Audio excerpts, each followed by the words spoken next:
오늘 열린 최순실 국정농단 의혹 진상규명 5차 청문회에서 노승일 K스포츠재단 부장은 각종 의혹을 폭로했습니다. 노 씨는 우병우 전 민정수석과 최순실 씨가 잘 아는 사이로 보인다고 주장했고, 최 씨가 이번 사건의 핵심 물증인 태블릿 PC를 JTBC가 조작한 걸로 몰라고 했던 발언의 배경에 대해서도 구체적인 정황을 밝혔습니다. 뉴스룸은 노 씨의 폭로 내용을 집중 보도합니다. 우병우 전 청와대 민정수석이 46일 만에 모습을 드러냈습니다. 최순실 국정농단 국정수사 청문회에 참석한 우 전 수석은 최순실은 전혀 알지 못하고 세월호 진상규명 수사를 방해한 사실이 없다고 주장했습니다. 그러나 우 전 수석의 처가 소유 골프장 직원은 최순실 씨가 우 전 수석 장모와 가까운 사이로 골프장에서 두 사람이 자주 만났다고 주장했습니다. 녹취록을 공개해드립니다. 오늘 청문회는 국정조사 특위위원인 새누리당 이완영 의원의 위증 공모 의혹을 놓고 시작부터 파행을 겪었습니다. 이 의원은 위증 공모 의혹을 완강히 부인했지만 국정조사 특위는 위증 공모 문제 수사를 특검에 의뢰하기로 했습니다. 삼성 측이 최순실 씨가 소유한 업체를 통해 딸 정유라에게 수백억 원을 지원한 정황이 구체적으로 담긴 USB 속 문건을 JTBC가 단독 입수했습니다. 문건에 따르면 삼성은 삼성물산과 제일모직이 합병한 직후부터 본격적인 지원 논의에 들어간 것으로 나타났습니다. 박근혜 대통령이 삼성 합병을 지원하고 삼성이 그 직후 최순실에게 금품을 제공했다는 의혹이 더욱 커졌습니다. 이 문건엔 마장 마술에 쓰일 말 한 마리당 가격이 100만 유로가 넘더라도 선수와 매치가 된다면 삼성 측이 구입할 수 있다는 내용도 담겨 있습니다. 삼성 내부에서 지원금이 얼마가 됐든 정유라 씨를 지원하라는 결정이 있었던 것으로 풀이됩니다. 헌법재판소가 박근혜 대통령에 대한 13가지 탄핵소추 사유를 5가지 유형으로 정리하기로 하면서 탄핵 결정이 빨라질 거란 전망이 나옵니다. 또 헌재는 세월호 7시간 의혹에 대해서도 박 대통령에게 직접 소명하라고 요구했습니다. 에너지를 쓰던 자동차가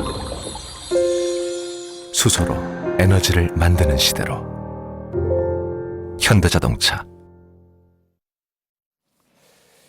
예, 시청자 여러분, JTBC 뉴스룸을 시작하겠습니다. 오늘 청문회의 주인공 우병우 전 수석은 법률 미꾸라지라는 별명답게 잘 빠져나가는 듯 했고 의원들은 답답해했습니다. 그러나 또 다른 주인공은 참고인으로 나왔던 노승일 K스포츠재단 부장이었습니다.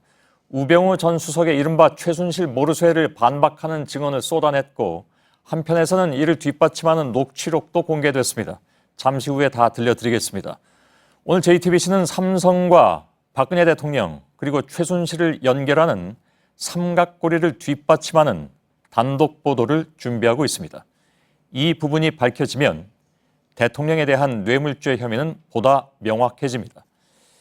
이런 상황에서 헌법재판소는 탄핵 여부를 보다 빨리 결정하기 위해서 움직이고 있습니다. 오늘 첫 소식입니다. 한때 최순실 씨의 최측근이었던 노승일 K스포츠재단 부장은 작심한 듯이 여러 가지 의혹을 폭로했습니다. 이 때문에 참고인으로 출석했다가 청문회 도중에 증인으로 신분이 바뀌기도 했습니다. 자, 그리고 방금 나온 소식을 미리 말씀드리고 시작을 하자면 청문회에서는 오늘 한 장의 사진이 공개됐는데 그 사진 속에는 최순실 씨의 변호인인 이경재 변호사와 또 친박 진영의 대표 주자로 이번 국조특위 간사를 맡은 이완영 의원이 같은 자리에서 회합하는 장면이 사진으로 공개가 됐습니다. 이것이 무엇을 의미하는 것인가 차차 풀어보도록 하겠습니다. 자, 먼저 국회 취재기자 연결해서 얘기 듣겠습니다. 이윤석 기자, 오늘 청문회는 예상치 않게 노승일 부장이 상당히 많은 얘기를 했습니다. 예, 그렇습니다. 노승일 K스포츠재단 부장은 당초 오늘 오전까지만 해도 위증공모 의혹에 대한 참고인 자격으로 청문회장에 출석한 상태였습니다. 하지만 오후엔 증인 선서를 거쳐서 증인으로 신분이 바뀌게 됐습니다. 우병우 전 수석이 최순실 씨를 줄곧 모른다고 했지만 노 부장은 우 전 수석이 차은택 씨의 법적 조력인을 소개해 준 것으로 알고 있다고 말하면서입니다. 또 노승일 부장은 청문회가 정회된 가운데 기자들과 만난 자리에서 기존의 민주당 박영선 의원을 통해 공개된 자료 말고도 수많은 자료를 박 의원 측에 전달했다면서 조만간 이것들이 모두 공개될 것이라고 얘기를 하기도 했습니다. 예. 앞서 박영선 의원은 지난 지난 청문회에서 최순실 씨가 태블릿 PC를 조작품으로 몰고 가라는 지시를 하는 목소리가 담긴 녹취 파일을 공개한 적이 있습니다. 예. 자, 제가 조금 전에 연결하기 전에 말씀드렸던 내용, 즉 최순실 씨의 변호인 이경재 변호사와 이완영 의원이 같은 자리에서 회합하는 내용, 이 사진이 역시 박영선 의원에 의해서 공개가 됐습니까? 예, 맞습니다. 그 사진 역시 민주당 박영선 의원을 통해 알려졌는데요.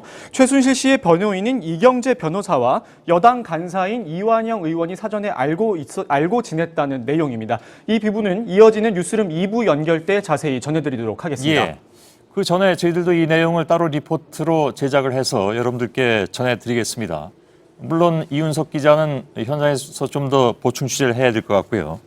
자, 그렇게 되면 이 두 사람의 같은 자리에 있는 사진이 어느 정도 파장을 가져올 것이냐 하는 것은 저희들이 좀 더 풀어봐야 되겠습니다만은 결국 그 친박 진영과 최순실 씨 변호사가 한 자리에 모여 있다는 것, 이것은 여러 가지를 생각하게 합니다. 조금 정리해서 이따가 좀 저희들이 전해드리도록 하겠습니다. 자, 그동안 청문회 출석을 회피하던 우병우 전 민정수석이 세월호 참사에 대한 수사 외압 의혹도 다 부인을 했다고 하던데 뭐라고 하던가요?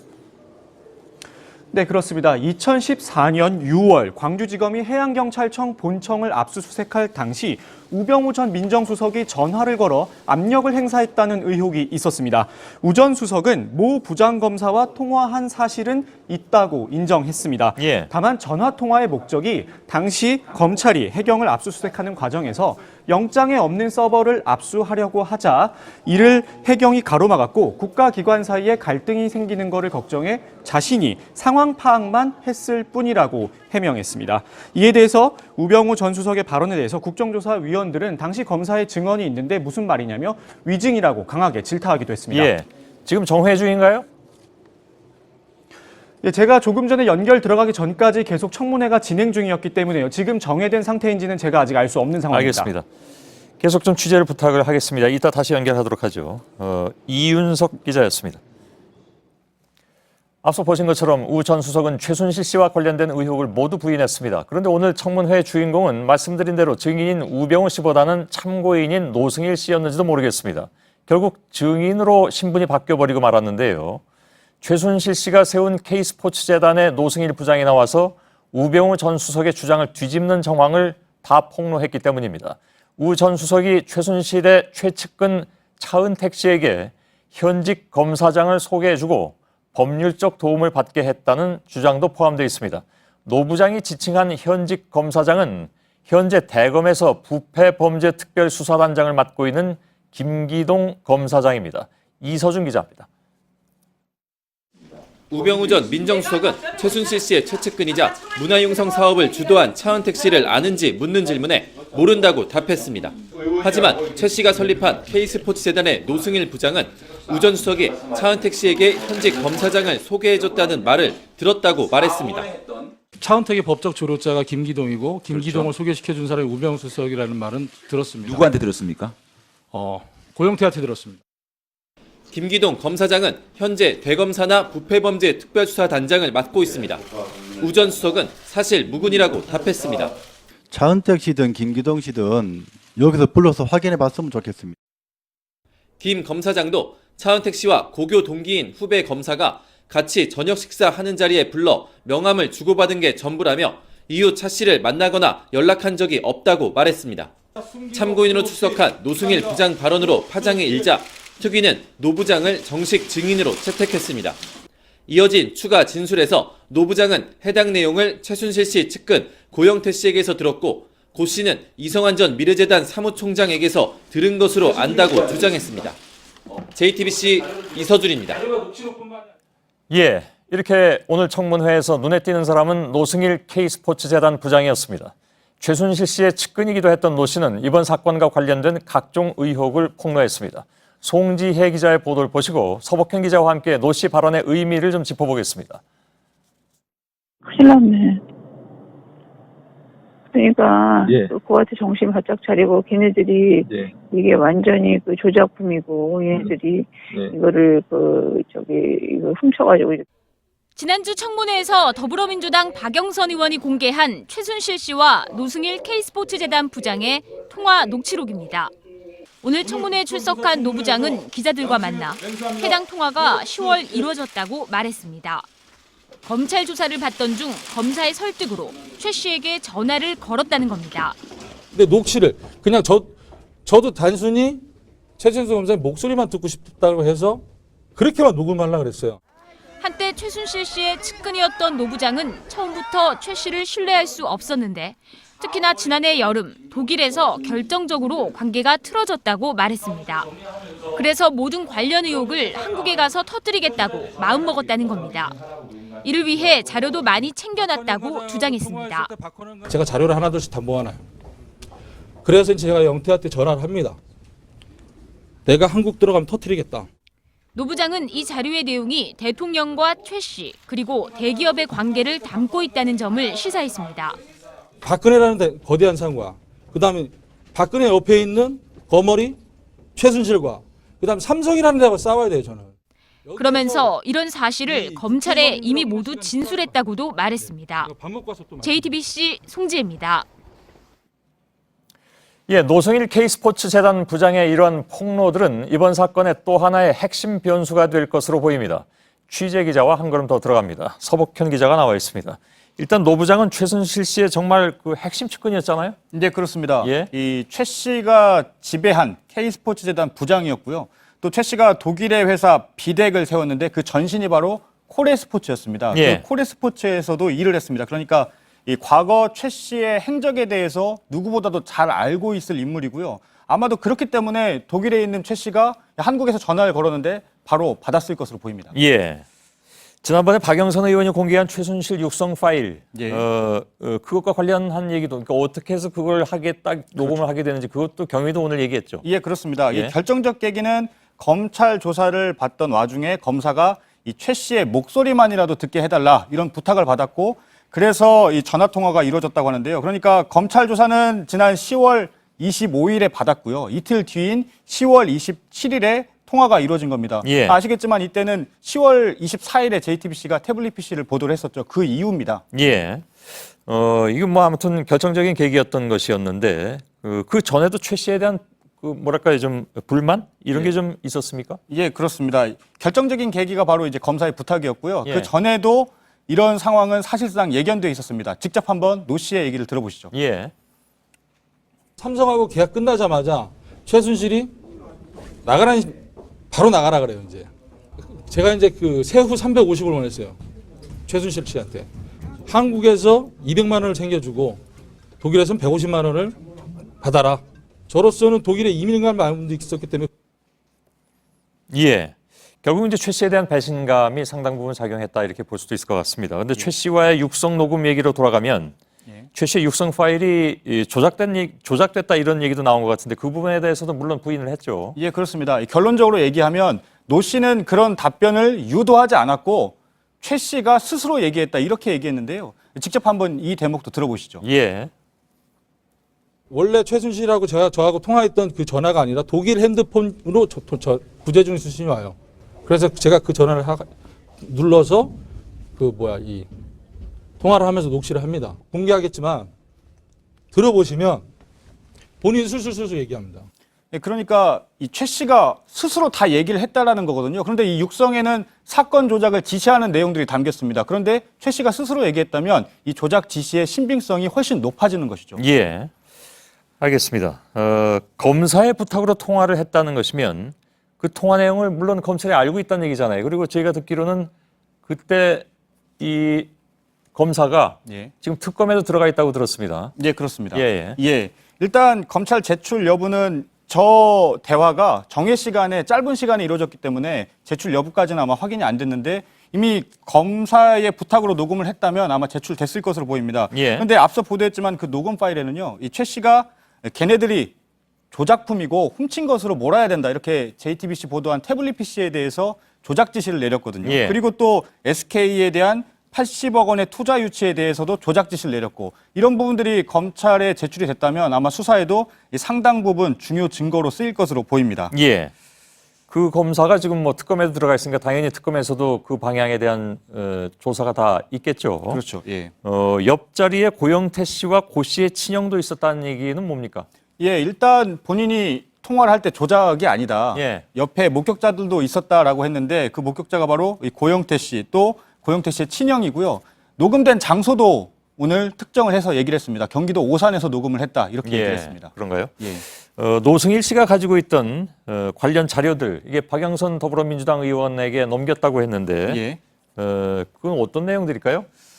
일단 오늘 국정조사에서는 노승일 씨의 웃음이 화제가 되기도 했습니다. 예. 그 웃음이 언제 나왔냐면요. 아마 사진으로 보실 텐데요. 그 웃음은 이 위증교사 의혹이 제기된 이완영 새누리당 의원이 박영선 의원과 노승일 씨의 만남에 대해서 뭐 수십 장의 쪽지도 오갔고 녹취록도 오갔다. 이래서 정치적 공작을 했던 것 아니냐 이렇게 얘기를 하는데 예. 이런 얘기를 들으면서 노승일 씨가 웃었던 겁니다. 그러니까 관련 자료를 박영선 의원에게 이렇게 전달을 했는데 그것을 정치적 공작으로 몰았기 때문에 아마 웃음이 나왔던 것 같습니다. 예, 뭐 일종의 비웃음 이렇게 예. 해석을 해야 될 것 같군요. 예.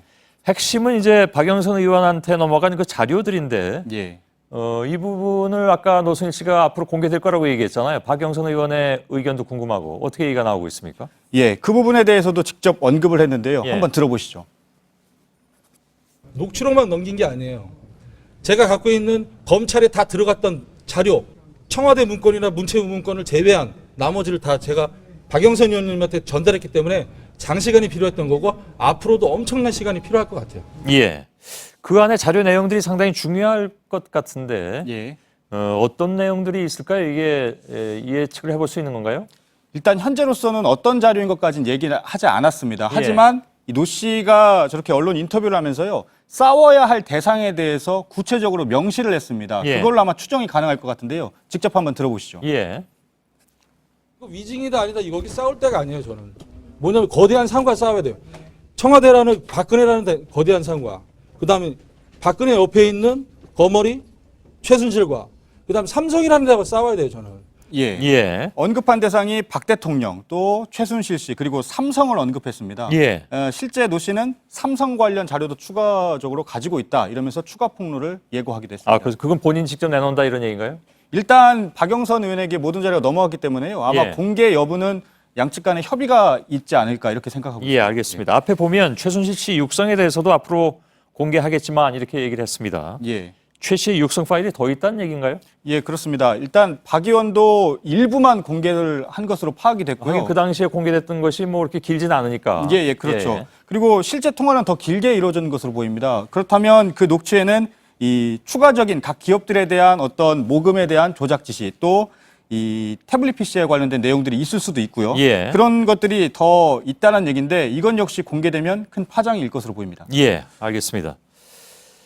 자, 노승일 부장은 오늘 이완영 의원의 위증교사 의혹에 대해서도 청문회에서 발언을 했는데 그 내용은 잠시 후에 전해드리도록 하고 저희가 일부에서 잠깐, 일부가 아니라 앞에서 잠깐 말씀드린 오늘 처음 공개된 사진 문제, 그러니까 이완영 의원과 최순실 씨의 변호인 이경재 변호사와의 회합 장면, 예. 이거에 대한 보도도 지금 바로 좀 준비되는 대로 분석을 거쳐서 전해드리도록 하겠습니다. 서복현 기자였습니다.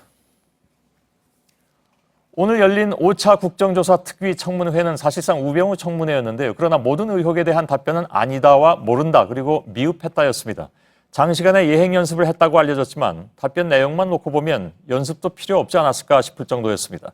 의원들도 답답해하는 모습이었습니다. 그러나 앞서 보도해드린 대로 참고인인 노승일 씨가 이 균형을 깼고 특히 우 전 수석의 장모와 김장자 씨죠. 그리고 최순실 씨 간의 관계를 증언하는 녹취록이 또 한 번 균형을 깼습니다. 먼저 정재윤 기자가 보도를 해드리고 녹취록을 들려드리도록 하겠습니다. 우병우 전 수석은 최순실에 대해 모르고 만난 적도 없다고 말했습니다. 최순실 씨 언제부터 알았습니까? 지금 저 개인적으로 안 걸 말씀하신다면 지금도 모릅니다. 정윤의 문건 유출 사건 때 최순실 이름이 거론된 정도만 안다는 겁니다. 차은택 씨 변호인 측은 이미 우 전 수석의 장모인 삼남개발 김장자 회장 그리고 최순실 씨와 같이 골프를 쳤다는 사실을 확인해줬지만 우병우 전 수석은 이마저 부인했습니다. 기흥 CC에서 골프를 여러 회 회동한 증인과 함께한 동반자의 증언을 드리겠습니다. 특검에서 조사해 주시기 바랍니다. 그런 적 없죠? 전혀 사실이 아닙니다. 박근혜 대통령을 존경하냐는 질문은 그렇다고 답했습니다. 네, 존경합니다. 항상 저한테 말씀하신 게 국가와 국민을 위해서 일한다. 청와대 민정수석으로서 제대로 일하지 못했다는 지적에는 미흡했다는 답변이 돌아왔습니다. 대한민국 국정농단을 했던 최순실을 몰랐다면 민정수석으로서 직무유기 맞습니까? 몰랐던 점에 대해서는 업무가 미흡했다고 생각합니다. 우 전 수석은 청문회 내내 법적 책임이 따를 문제에는 모른다고 하거나 부인하고 법적 책임이 없는 부분에 대해서는 사과하는 모습을 보였습니다. JTBC 정재윤입니다. 예, 우병우 전 수석과 관련된 의혹 가운데 원래 청와대로 발탁된 배경에 최순실 씨가 개입됐다는 의혹이 들어있지요. 본인은 물론 극구 부인했습니다. 그러나 오늘 청문회에서는 우 전 수석의 장모 김장자 씨와 최순실 씨의 관계에 대한 새로운 녹취 파일이 공개됐습니다. 최수연 기자입니다. 우병우 전 수석의 처가가 소유한 골프장 기흥 CC 직원들은 최순실 씨가 가명으로 골프장을 드나들었다고 증언했습니다. 김장자 회장이 그래서 최순실이가 나는 여기 기억만 하면 소풍 오는 기분이 소풍 온다고 최순실은 이용이로 왔거든. 최 씨가 이렇게 오면 우 전 수석의 장모가 버선발로 뛰어나갔다는 증언도 나왔습니다. 특히 직원들은 최 씨가 2주에 한 번꼴로 골프장에 방문했는데 김영재 의원 부인과도 자주 왔다고 말했습니다. 김 원장은 박근혜 대통령에 대한 비선 진료 사실이 확인된 최 씨의 단골 성형 의사입니다. 이런 친분 관계 속에서 인사청탁이 오간 걸로 안다는 얘기도 나왔습니다. 최순실과 오늘과 동시에 우병우가 민정 비서관으로 청와대에 들어갔어. 이 최순실 거 다 맞고. 야당은 이 증언을 근거로 우 전 수석이 최 씨의 국정농단을 눈감아준 직무유기를 했다고 주장했습니다. 증인, 최순실, 문고리 3인방 이런 사람들이 다 한 패거리를 이뤄서 이번 최순실 사태의 농단의 주범이다. 하지만 우 전 수석은 이 녹취를 들은 뒤 음성이 변조돼 있고 납득할 수도 없다며 내용을 전면 부인했습니다. JTBC 최수연입니다. 우병우 전 수석을 상대로 한 진상규명에 집중하려던 오늘 청문회는 개회 직후에 태블릿 PC 관련 위증 공모 의혹 때문에 고성이 오가는 등 한동안 진통을 겪었습니다. 의혹의 당사자인 이완영 의원은 질의 시간에 자기 변론에만 집중하기도 했습니다. 국조특위는 위증 공모 의혹을 특검에 수사 의뢰했습니다. 이희정 기자입니다. 청문회는 위증 공모 의혹 관련 참고인들을 전면에 앉힌 데에 대한 야당의 항의로 시작됐습니다. 완전히 이 우병우 청문 물타기 하는 거 아닙니까? 이완영 의원을 위한 지금 청문 아닙니까 이거는? 하지만 개회가 된 뒤에도 의혹의 당사자인 새누리당 의원들은 질의 시간을 자기 해명에 썼습니다. 태블릿 PC를 고영태가 들고 다닌 걸 봤다라고 이완영이가 일부러 증언하라고 한 적 있습니까? 고의로. 질의응답과 관련해서 이만희가 정동춘 위원장한테 박헌영이한테 전달하라고 하면서 위증을 공모하거나 교사한 지시를 한 적이 있습니까? 이렇게 청문회 초반 40분이 새누리당 친박계 의원들의 해명으로 흘러가자 야당은 다시 반발했습니다. 위원회 의결로 제척하여 주실 것을 의결 안건을 발의합니다. 논란 끝에 국조특위는 이 사건을 박영수 특검팀에 수사 의뢰하기로 의결했습니다. 오전에 해명성 질의를 마친 이완영 의원은 오후에는 청문회장에 돌아오지 않았습니다. JTBC 이희정입니다. 이렇게 위증 공모 의혹의 한 중간에 있는 이완영 의원 등은 결백을 주장했지만 참고인들의 진술은 오늘 청문회에서도 엇갈리면서 의혹은 더욱 커졌습니다. 고석승 기자의 보도입니다. 청문회 내내 엇비슷한 답변을 하던 정동춘 전 이사장과 박헌영 과장은 태블릿 PC를 JTBC가 절도했다는 취지의 인터뷰 지시가 있었는지를 묻자 미묘하게 다른 주장을 내놓습니다. JTBC가 절도한 것으로 해서 언론 인터뷰를 하라고 제가 사주한 적 있습니까? 없습니다. 네. 언론 인터뷰 얘기는 하신 걸로 알고 있는데요. 예. 절도한 것으로 해서 인터뷰를 해라라든지 그런 말은 없었습니다. 예.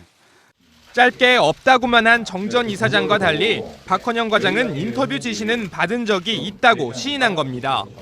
박영선 의원이 공개한 최순실 녹취 파일을 제공하기도 했던 노승일 K스포츠재단 부장이 반론을 제기하려 했지만 이완영 의원의 제지로 제대로 답변하지 못했습니다. 저도 말할 좀 기회 좀 주십시오. 그렇게 하지 마시고요. 됐어요.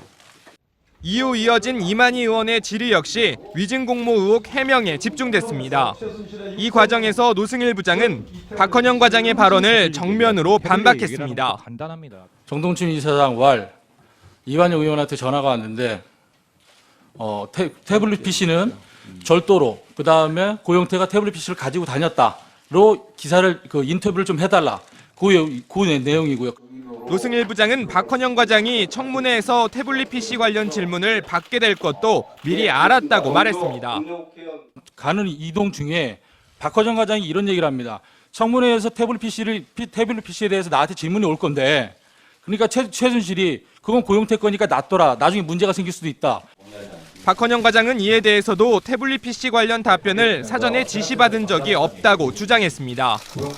위증 공모 의혹을 둘러싼 새누리당 이완영 의원과 노승일 부장 간의 진실 공방은 특검 수사로 가려지게 됐습니다.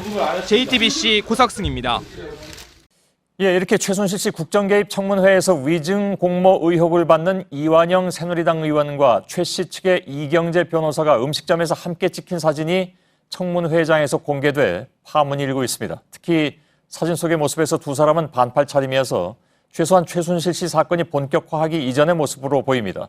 이때부터 이완영 의원과 이경재 변호사가 친분을 맺은 배경 그리고 최순실 씨와 두 사람은 어떤 관계인지 의문이 증폭되고 있습니다. 이상엽 기자입니다. 여러 명의 남성들이 한 식당에 모여 술자리를 갖고 있습니다. 여름인 듯 대부분 반팔 셔츠를 입고 있습니다.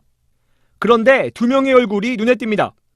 일어나 발언을 하고 있는 인물은 최순실 씨 국정 개입 사건에서 위증 공모 의혹을 받고 있는 새누리당 이완영 의원입니다.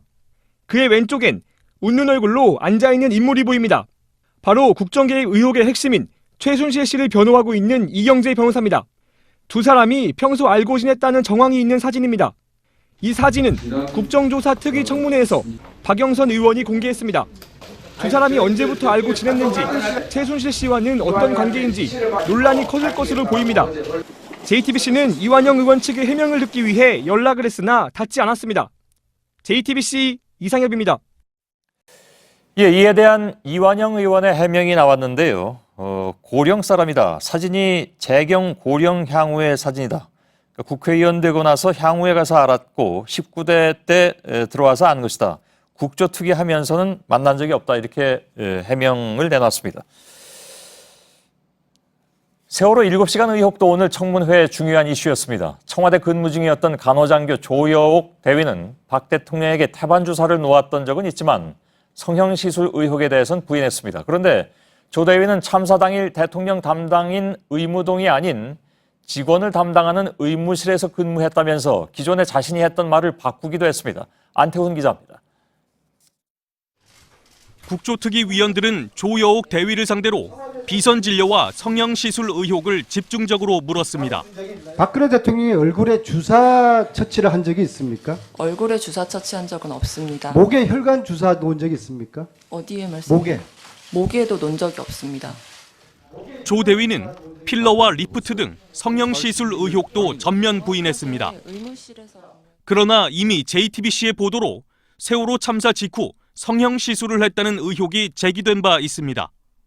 그러면서 태반, 배곡, 감초 주사 등은 직접 처치했다고 말했습니다. 주사는 놓았지만 얼굴엔 하지 않았다는 것입니다. 청와대 공식 의료진인 조 대위가 이를 전혀 몰랐다면 이른바 비선 진료가 이루어졌다는 의혹은 더욱 커지는 대목입니다. 이런 가운데 조 대위는 기존 주장을 바꾸기도 했습니다. 지난달 언론 인터뷰에서 세월호 참사 당일 청와대 의무동에서 근무했다는 발언을 뒤집은 것입니다. 차근히 기억을 되짚어 보니 14년 4월 16일에는 의무실 근무가 맞습니다. 의무동은 대통령 진료를 하는 곳이고 의무실에선 일반 직원들을 진찰합니다. JTBC 안태훈입니다. 예, 그런데 조여옥 대위가 귀국하고 이틀 뒤인 20일, 그러니까 화요일이죠. 국군 수도병원 중환자실로 인사발령이 났습니다. 외부 접촉이 상대적으로 쉽지 않은 곳이기 때문에 취재진 접근을 차단하기 위한 조치가 아니냐는 지적이 나왔습니다. 김준 기자입니다. 2014년부터 올해 초까지 청와대에서 근무했던 조여옥 대위는 육군 3사관학교 의무실로 옮겼다가 지난 8월에 미국 연수를 갔습니다. 선발 요건이었던 2달간의 국내 교육도 받지 않고 떠났습니다. 청문회 증인으로 채택돼 미국 연수 중에 지난 18일 급히 귀국했습니다. 그런데 조 대위가 연수 가기 전 근무지가 아닌 국군수도병원 중환자실로 인사 발령이 났습니다. 해당 근무지는 주야 교대 근무를 해야 하기 때문에 외부 접촉이 쉽지 않은 곳입니다.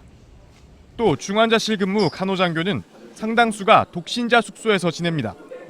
이용객들의 면회나 내부 접촉도 제한됩니다. 이렇다 보니 군 당국이 조 대위를 언론 취재로부터 차단시키려 한 게 아니냐는 지적이 나옵니다. 국방부는 조 대위가 미국 연수를 한 중환자 간호 전공에 맞게 배치한 것이라고 말했습니다. JTBC 김준입니다. 오늘 청문회에서는 국정조사 특위위원으로 새누리당 백승주 의원이 참석했습니다. 최교일 의원이 빠지면서 대신 들어온 건데 진상규명은커녕 오히려 의혹을 자꾸 막는 모습을 보여서 야당의 비난을 받기도 했습니다. 박사라 기자입니다. 오늘 처음으로 청문회에 참석한 새누리당 백승조 의원. 최순실 게이트에 갑자기 북한을 끌어들입니다. 2015년 11월 4일에 사이트를 통해서 북한이 이미 보도를 해요. 선전선동을 합니다. 이른바 최순실 게이트가 북한의 개입으로 확산되고 있다는 주장입니다. 세월호 7시간 동안 박근혜 대통령의 행적을 밝히기 위해 조여옥 대위를 증인으로 불렀는데 백승조 의원이 정반대로 질문하자 증인도 혼란스러워합니다. 제가 자료를 확인하면은 도저히 알 수 없는 지위와 장소에서 근무했어요. 그렇습니까? 말씀의 의도를 파악하지 못하겠습니다. 백 의원은 야당 의원이 증인과 공모했다고 목소리를 높이기도 했습니다. 야당은 백 의원이 국정조사를 방해하고 있다며 최소한의 양심을 가지고 청문회에 임해야 한다고 비판했습니다. JTBC 박사라입니다. 특검 관련 소식으로 넘어가겠습니다. 저희들의 단독 보도도 준비해두고 있습니다. 자, 본격적인 수사에 나선 박영수 특별검사팀은 현재 삼성과 청와대의 대가성 거래 의혹을 정조준하고 있죠. 특검은 그 거래를 연결해준 중간고리로 문형표 전 보건복지부 장관을 겨냥하고 있는 것으로 파악됐습니다. 아시는 것처럼 문형표 전 장관은 나중에 보건복지부 산하기관인 국민연금의 이사장으로 가기도 했습니다. 그때도 논란이 됐습니다. 자, 특검 사무실 나가 있는 취재기자 연결하겠습니다. 심수미 기자 연결되어 있습니다. 어제 압수수색에 이어서 특검 수사는 지금 어떻게 진행이 되고 있습니까? 네, 특검팀은 어제 확보한 압수물들을 분석하는 한편 지난해 삼성물산과 제일모직 합병 찬성에서 실무 작업을 했었던 국민연금공단과 보건복지부 과장, 국장을 이틀 연속 불러 조사를 벌이고 있습니다. 이들은 합병 결정 한 달 전쯤인 지난해 6월 정도부터 수시로 연락을 취하면서 논의를 해온 걸로 나타났는데요. 특검은 이 같은 움직임에 문영표 전 보건복지부 장관이 있다고 보고 있습니다. 예, 문 전 장관이 청와대의 뜻이라면서 삼성 계열사 합병을 위해서 연금공단에 압력을 넣었다는 의혹은 사실 그동안에 꾸준히 제기가 되어 왔는데 정식으로 수사 대상으로 올랐다는 얘기군요. 그렇습니다. 특검은 어제 그 보건복지부에서 국민연금의 지난해 기금운용 계획 정기 보고서를 집중적으로 압수해 갔는데요. 해당 보고서에는 당초 합병으로 손해가 예상된다는 내용이 담겨 있었는데 갑자기 합병에 찬성해도 좋다는 취지로 급변한 것으로 전해집니다. 예. 자, 그 배경에 문 전 장관, 나아가서 그 윗선이 있을 것으로 의심된다는 건데 청와대와 국민연금 사이에 구체적인 연결고리도 지금 혹시 발견되는 게 있습니까? 네, 특검은 어제 압수수색에서 확보한 최광 전 국민연금공단 이사장의 휴대전화를 분석하고 있는데요. 안종범 전 수석이나 문영표 장관의 외압 정황이 문자메시지 등에 남아있는지 확인 중입니다. 예. 자, 또 한 사람의 주요 인물, 그러니까 합병 찬성 과정에서 이재용 삼성 부회장을 독대했던 홍완선 전 국민연금공단 기금운용본부장도 지금 출국 금지가 돼 있다면서요? 네, 특검은 홍완선 전 본부장을 출국 금지하고 조만간 소환 조사할 방침인데요. 지난해 합병 찬성 과정에서 핵심 역할을 했었고 또 이 사안과 관련해서 청와대 고용복지수석과 보건복지부 장관의 비호를 받았다는 증언도 나온 바가 있습니다. 오늘 국정조사에서 새로운 의혹이 제기되는데요. 홍 전 본부장이 퇴직 후 취업한 투자회사에 삼성이 거액을 지원했다면서 박범계 의원이 특검에 수사 의뢰를 했습니다. 예. 이건 특검 할 일이 점점 많아진 것 같습니다.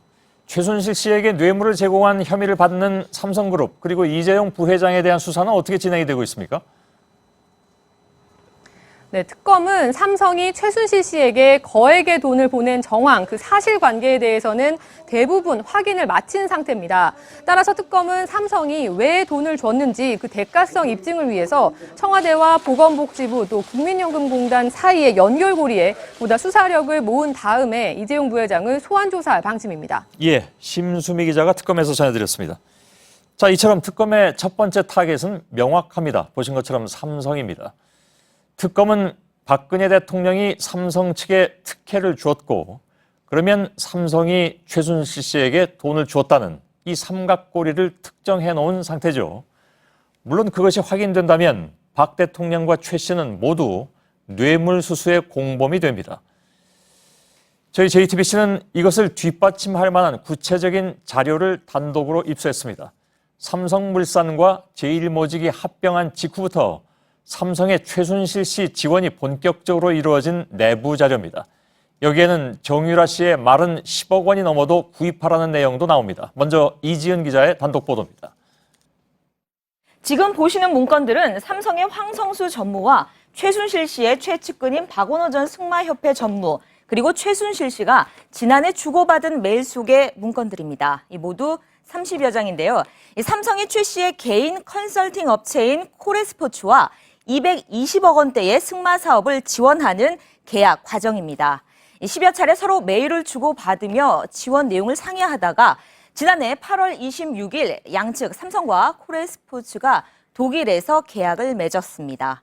삼성 측이 무조건 도와주겠다는 취지의 협의 내용도 문제지만 협의 시점도 의문입니다. 처음 최 씨 측의 제안서가 작성된 때에는 지난해 7월 20일인데요. 이 삼성물산과 제일모직 합병 바로 사흘 뒤입니다. 최 씨가 제안서를 보낸 뒤 닷새 뒤에는 한국에서 이재용 부회장과 박근혜 대통령이 독대를 합니다. 그로부터 다시 5일 뒤 삼성과 최순실 씨 측은 구체적인 지원 액수까지 논의합니다. 이 마필과 장비 구입, 선수 숙소 임대료 등 180억 원 가량을 책정합니다. 그리고 1차 지원 선수는 마장마술 정유연 이렇게 지원 대상을 아예 정유라 이름으로 못 박았습니다. 이재용 부회장과 대통령의 독대 이후 삼성의 움직임은 더 빨라집니다. 이 8월 12일 주고받은 문건을 보면 이 박 전 전무가 최 씨에게 삼성의 조사 계획을 긴급히 수립한 것으로 알고 있다고 보고한 내용이 들어 있습니다. 이 때문에 삼성의 최순실 씨 승마 지원이 삼성물산과 제일모직의 합병 대가가 아니냐는 지적이 나옵니다. 최순실의 삼성에 대한 제3자 뇌물 공여와 국민연금의 삼성물산, 제일모직 합병 찬성 간 대가 관계 및 국민연금의 배임에 대한 증거를 확보하기 위하여 삼성의 최순실 씨 지원이 삼성물산의 합병 대가라는 것이 밝혀진다면 이 박근혜 대통령도 뇌물죄나 제3자 뇌물죄 혐의를 벗기 힘들 것으로 보입니다. JTBC 이지은입니다. 예, 전해드린 문건에는 삼성 측이 정유라 씨의 말 구입비가 얼마가 되든 지원하겠다는 내용이 담겨 있습니다. 삼성이 이렇게까지 한 데에는 물론 이유가 있었겠죠. 김혜미 기자가 보도해드리겠습니다. 지난해 8월 12일 박원호 전 승마협회 전무가 작성한 문건입니다. 박 전무는 삼성이 가격에 관계없이 정유라 씨의 말구입비를 지원하겠다는 의사를 밝혔다고 전합니다. 문건에는 삼성 측에서 마장마술 두 필에 대해서는 100만 유로가 훨씬 넘더라도 선수 본인과 매치가 된다면 구입하겠다고 말했다고 나와 있습니다. 문건에는 선수라고만 했지만 계약 이후 지금껏 지원을 받은 건 정유라 씨뿐입니다. 다시 말해 정유라 씨가 원하면 말값이 얼마가 됐든 지원하겠다는 뜻으로 풀이됩니다. 이 약속을 사장이 직접 했다고도 밝힙니다. 특검은 최근 정유라 씨 특혜 지원 의혹과 관련해 승마협회장인 박상진 삼성전자 사장을 불러 조사했습니다. 이에 대해 삼성전자 측은 원래 선수 6명을 지원할 계획이었으며 당초 계획한 지원 규모를 고려할 때 무리한 금액이 아니고 다른 선수들에게도 동일한 혜택을 제공하려 했다고 해명했습니다. 하지만 박 전무는 같은 문건에서 삼성이 정유라 씨에게만 특별 지원을 약속했다는 얘기도 덧붙였습니다. 다른 선수들의 말값은 100만 유로에서 제한하기로 했다는 겁니다. 삼성 측은 오히려 최순실 측 쪽에 끌려다니면서 계약을 한 것이고 이 계약을 빨리 하고 싶어서 서두른 촉이 삼성이었다. 삼성과 코레스포츠의 계약은 명목상으로는 승마 선수 6명을 지원하는 것으로 돼 있지만 실제 지난해 9월까지 지급된 80억 원은 정유라 씨만을 위해 쓰였습니다. JTBC 김혜미입니다. 자, 이런 상황에서 박근혜 대통령에 대한 탄핵 심판이 속도를 낼 전망입니다. 오늘 헌법재판소에서 첫 준비기일 심리가 열렸는데 국회가 제시한 바 있는 13가지 탄핵 사유를 5가지 유형으로 분류해서, 즉 축소해서 신속한 판단을 내리기로 했습니다. 또 헌재가 특검과 검찰 수사 자료를 받아서 심리에 활용하기로 결정한 것도 신속 심리에 도움을 줄 전망입니다. 특히 오늘 이진성 재판관은 박 대통령을 향해서 세월호 7시간 의혹을 직접 밝히라고 요구했습니다. 대통령 본인이 그날을 가장 잘 기억할 것이라면서 본인의 진술서를 제출하라고 요구했습니다. 오늘 헌재의 판단은 직무정지 상태에서 아무 일도 할 수 없는 대통령의 파면 여부를 빠르게 결정하고 국정 혼란을 막기 위한 것으로 보입니다. 먼저 최규진 기자입니다. 헌법재판소는 박근혜 대통령의 탄핵 소추 이결서에 적힌 13개 사유를 5개 유형으로 정리해달라고 국회 소추위에 요청했습니다. 우선 비선실세 최순실 씨가 국정에 개입해 민주주의 질서를 해친 혐의입니다. 박 대통령이 최 씨에게 연설문 등 중요 문건을 유출하고 최 씨가 정책 결정이나 공직자 인사에 개입했다는 내용입니다. 대통령의 권한을 남용한 행위가 두 번째 유형입니다. 김종덕 전 문체부 장관 등 최 씨가 추천한 인사들을 대통령이 임명하고 최 씨 조카 장시호 씨나 측근 차한택 씨 등에게 정부 예산을 특혜 지원했는지 여부입니다. 정윤회 문건 보도를 국기문란으로 규정하고 언론사 사장 해임을 지시했다는 혐의는 언론 자유를 침해한 유형으로 규정했습니다. 특히 세월호 참사와 관련해선 생명권 보호 의무 위반으로 분류하고 재단 설립이나 모금, 문건 유출 등 피의자로 입건된 혐의는 형사법 위반이라는 큰 틀에서 검토하기로 했습니다. 이처럼 헌재가 5개 유형으로 심리 대상을 압축하면서 탄핵 결정이 앞당겨질 것이란 전망이 나옵니다. 또 헌재는 검찰과 특검 수사 자료를 활용하는 것에 대해 박 대통령 측이 제기한 이의 신청도 받아들이지 않아 심리가 더욱 속도를 낼 것으로 보입니다. JTBC 최규진입니다. 예, 말씀드린 대로 오늘 헌법재판소는 박 대통령에게 세월호 7시간 행적 의혹을 직접 밝히라고 요구했습니다. 대통령 본인이 참사 당일을 가장 잘 기억할 수밖에 없다는 논리인데요. 어찌 보면 지극히 상식적인 요구이기도 하지만 대통령은 그동안 이를 외면해왔습니다. 결국 탄핵 심판을 통해서 진실이 밝혀지게 될 것인지 임지수 기자입니다. 박근혜 대통령은 지난주 탄핵 소추에 반박하는 답변서를 통해 세월호 참사에 대해 책임이 없다고 주장했습니다. 당시 청와대에서 피해자 구조를 지시했고 신속하게 중앙재해대책본부에 나가 현장을 지휘했다는 겁니다. 하지만 헌법재판소는 오늘 첫 준비기일에서 박 대통령이 세월호 7시간의 행적을 구체적으로 밝혀야 한다고 요구했습니다. 특히 이진성 재판관은 세월호 참사는 대부분 국민이 자신의 행적을 떠올릴 수 있을 만큼 특별한 날이었다며 대통령이 당일 보고와 지시 내용을 남김없이 밝히라고 주문했습니다. 이에 대해 대통령 대리인단은 박 대통령에게 직접 물어 증거 자료를 제출하겠다고 답했습니다. 헌재는 소추 사유 모두를 부인한 대통령 답변서에 대해서도 어떤 부분을 어느 정도 부인하는 것인지 구체적으로 밝히라고 했습니다. 또 박 대통령이 대국민 담화를 통해 연설문 수정과 관련해 도움을 받았다는 사실을 인정했다며 최순실 씨와의 관계 역시 자세히 밝히라고 요구했습니다. JTBC 임지수입니다. 예, 헌법재판소가 이렇게 신속한 결정을 하기로 한 의견을 모은 배경, 이것이 주목되는데 취재 기자와 이 문제를 짚어보겠습니다. 백종원 기자, 오늘 헌재에서 공개로 이루어진 심리를 직접 지켜봤죠. 네, 예, 이번 사건의 주심인 강일원 재판관이 직접 빠른 결정을 강조했다고 했는데 예. 어떻습니까? 예, 강 재판관은 탄핵소추위원단이나 대통령 측의 법률 대리인이나 빠른 결정을 원하는 것은 같은 마음이다.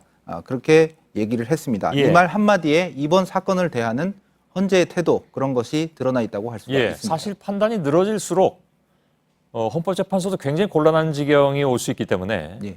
당연히 이렇게 또 나가야 하는 것이 당연한 건지도 모르겠습니다. 예.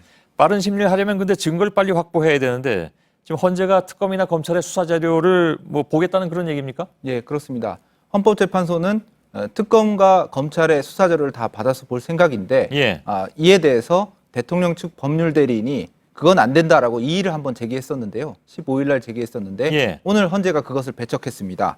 수사로 드러나는 위법 사항들은 신속하게 확인하겠다는 의지로 분석이 되는 대목입니다. 예. 자, 이 부분은 이따가 왜 헌재가 이렇게 받아들이는 것인지 팩트체크에서 오대영 기자가 또 설명을 해드릴 텐데 아주 명료하게 설명이 될 것 같습니다. 그건 좀 이따 기다려주시기 바라고요. 헌재가 이런 결정을 내린 배경 뭐라고 봐야 될까요? 네, 최순실 씨 국정 개입 사건이 벌어진 지 지금 석 달째, 본격적으로 드러난 게 석 달째인데요. 예.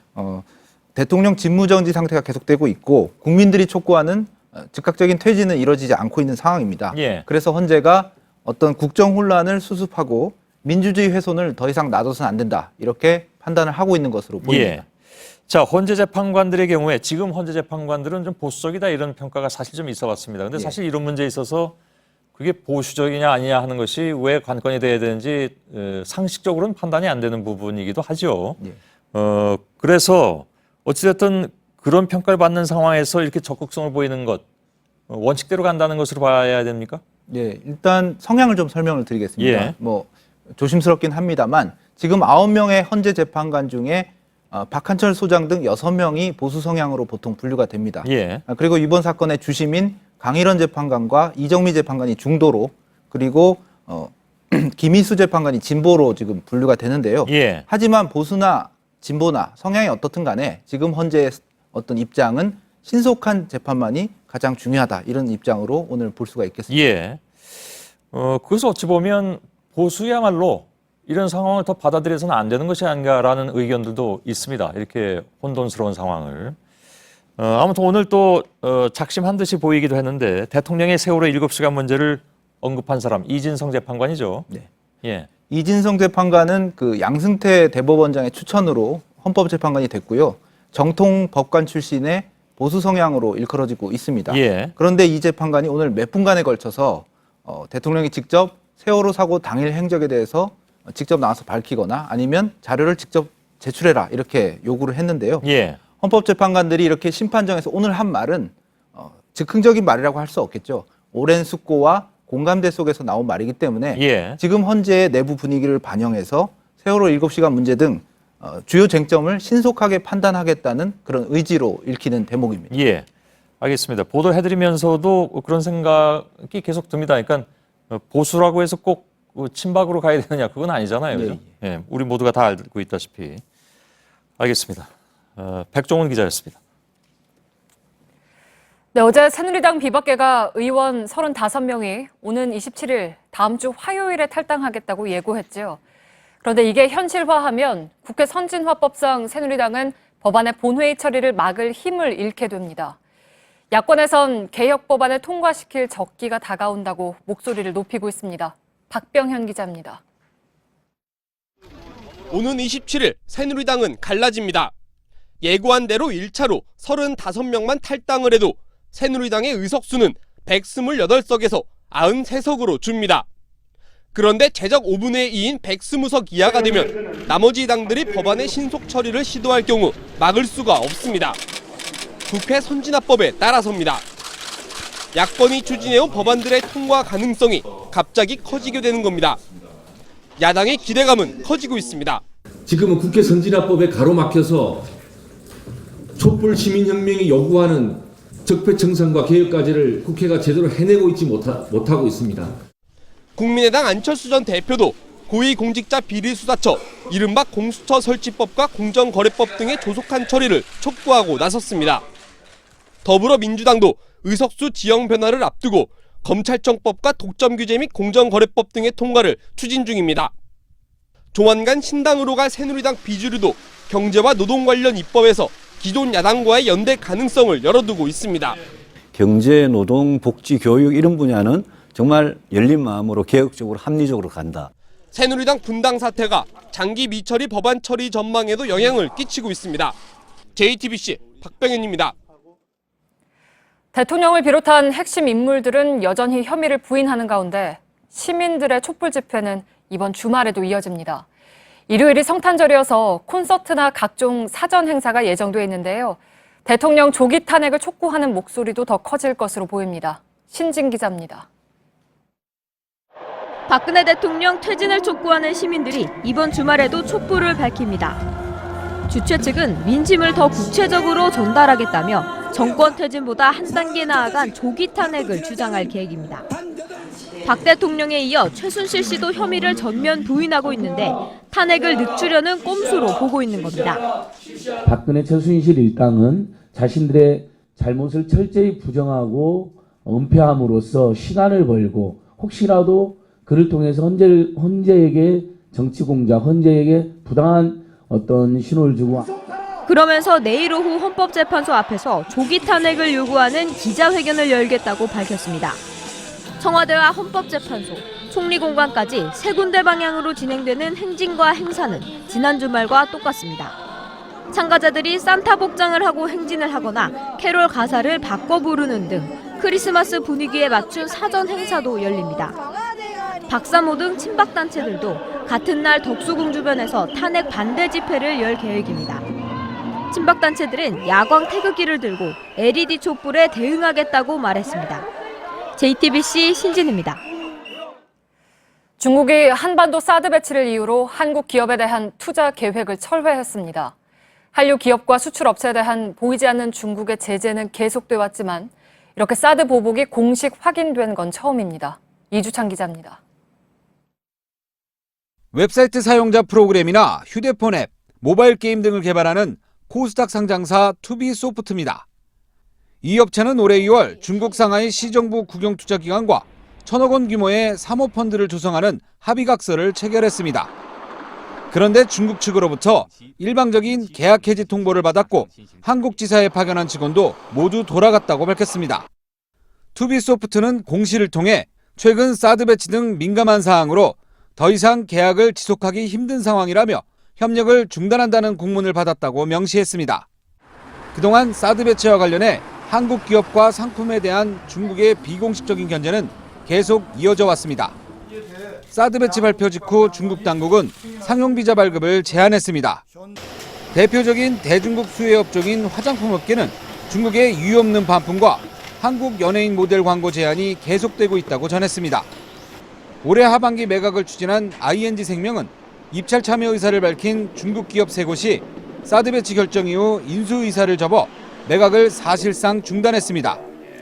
정부는 최근 부쩍 잦아진 중국 당국의 한국 기업 상품에 대한 견제 이유가 명확치 않다며 미온적인 반응을 보여왔습니다. 하지만 사드 보복이 공식화된 이상 구체적인 대응이 필요하다는 지적입니다. JTBC 이주찬입니다. 문을 연 뒤 처음으로 AI에 뚫린 서울대공원이 천연 기념물인 원앙들을 안락사시켰습니다. 오늘까지 모두 57마리가 희생됐는데 남아있는 50여 마리도 안심할 수가 없습니다. 성문규 기자입니다. 지난주 황새 2마리가 AI로 폐사한 이후 서울대공원은 황새 마을에 있던 원앙 101마리를 전수조사했습니다. 조사 결과 4마리가 H5형 바이러스 양성, 45마리가 M진 양성으로 나왔고 이 49마리 전체가 오늘 안락사됐습니다. M진 양성은 바이러스 양은 적지만 H5 양성일 가능성이 높은 경우를 말합니다. 지난 19일 살처분된 8마리를 합치면 서울대공원에서 살처분된 원앙은 모두 57마리에 달합니다. 음성으로 확인된 나머지 52마리의 원앙도 이르면 내일 안락사될 가능성이 있습니다.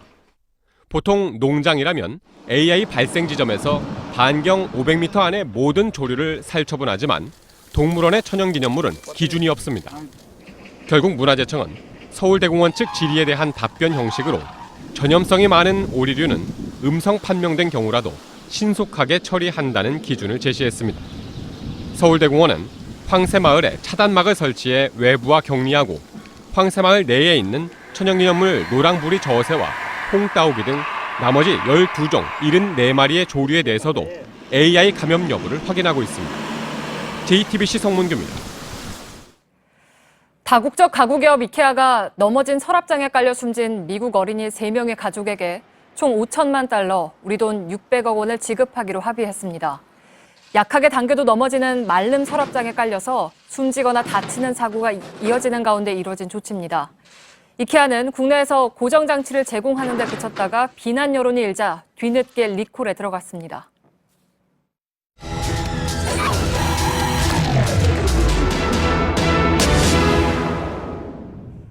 네, 오늘 밀착 카메라는 절박한 500원에 대한 이야기를 다시 꺼내보겠습니다. 올해 초였죠. 500원짜리 동전 하나를 받으려고 새벽부터 줄을 선 노인들을 밀착 카메라가 전해드렸는데 한 해가 저물고 있는 지금은 고된 행렬이 더 길어졌습니다. 박소연 기자입니다. 맞는데요. 어디가 끝인지 모를 정도로 이렇게 긴 줄이 이미 만들어졌습니다. 날씨가 워낙 춥다 보니까요. 이렇게 바닥에 박스와 신문지 등을 깔고 여기에 앉아서 기다리고 있습니다. 500원. 라면 한 봉지 값도 안 되는 동전을 벌기 위해 차가운 길바닥에서 하루를 보내는 노인들을 다시 만나러 가봤습니다. 서울 반포동의 한 공원입니다. 지금 시각은 8시 10분, 비가 내리는 이른 아침입니다. 1시간여 후에야 종교단체에서 동전을 나눠주기 시작하는데 이 공원에는 벌써부터 수백 명의 노인들이 모여 있습니다. 우산도 쓰고 이렇게 비닐봉지로 몸을 에워싸 보지만 차디찬 비바람까지는 전부 막지 못하고 있습니다. 5시에 나와요. 오는 사람들은 다 또 밤늦게 들어가지. 맨날 밖에서 생활 다 하는 거요. 자리 싸움은 여전히 치열했습니다. 순서가 뒤로 밀리면 밥도 돈도 얻을 수 없기 때문입니다. 땡깡이요, 땡깡. 뭘 땡깡이요, 땡깡. 아, 이웃 사람들 다 얘기요. 뭘 얘기해? 자리를 해. 하나둘만 더 여러 사람들 빨리 님이요. 짤짤이 코스라고 자조적으로 부르는 노인들의 행렬은 1년 가까운 시간이 지나는 동안 달라진 게 없었습니다. 짤짤이 코스라고 해가지고 한 10군데 정도는 500원짜리, 1,000원짜리. 오히려 동전을 받으러 다니는 노인들은 늘었습니다. 이날 공원을 다녀간 노인은 410명, 지난 1월보다 꽤 늘었습니다. 반면 1년 사이 기초연금은 최대 20만 4,010원으로 거의 제자리 걸음입니다. 아마 잠바 타는 것도 2시간 이상 걸렸을 거야. 뭐 몇천 명 왔으니까. 그래서 5,000원에 팔았어. 추워서 얼어 죽는 거 생각은 안 하고 돈 생각만 해요. 동전을 받은 노인들은 또 어딘가로 바삐 뛰어갑니다. 혹여나 무단 횡단으로 사고가 나지 않을까 이렇게 노끈도 설치해놨습니다. 집적장애 2급인 손자와 88살 조모 할머니가 사는 집도 다시 찾아갔습니다. 네. 어떻게 지내셨어요? 그냥 그렇게 지냈지요. 석 달 전부터 할머니의 건강이 악화되면서 동전을 받으러 다니는 일조차 못하고 있습니다. 유일한 소득은 정부 지원금인데 지난달부턴 기초연금마저 끊겼습니다. 아들의 사망보험금이 지급되는 등 일부 금융재산이 늘어나면서 정부가 정한 지원 대상에서 탈락한 겁니다.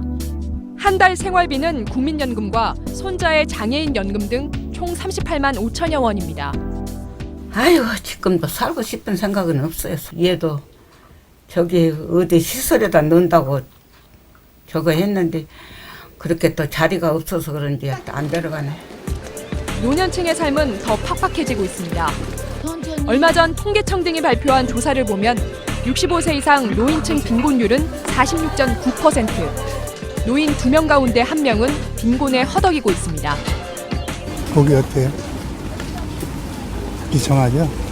대한민국 늙은이들의 삶의 현실이야. 최순실이 국정농단하고 박근혜 개떡같이 정치 잘못하는 그런 과정에서 국민들이 이렇게 힘들고 어렵고 비참한 삶을 살아야 되는 거는 지금 저치 정치인들의 책임이죠. 노인들이 떠난 공원에는 이렇게 깔고 앉았던 빈 박스와 신문지만 비에 젖은 채 놓여 있습니다. 가난에 늪에 빠진 노인들에게 더 힘겨운 겨울이 찾아오고 있습니다. 밀착카메라 박소연입니다.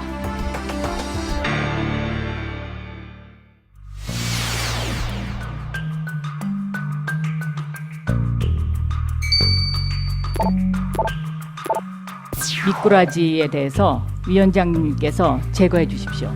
그렇지 않으면 이완용 죄송합니다. 발음이 자꾸 그렇게 나와서 그건 본 의원은 조용하세요. 발언하는데.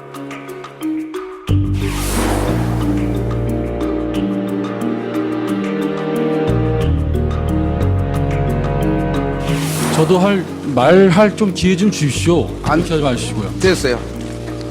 박헌영 과장하고 통화했을 때 박헌영 과장이 녹음하는 걸 저는 알고 조용히 있었습니다. 있어요. 근데 제가 녹음까지 하면서 후배로 주실 생각은 없었기 때문에 저는 녹음을 안 했습니다.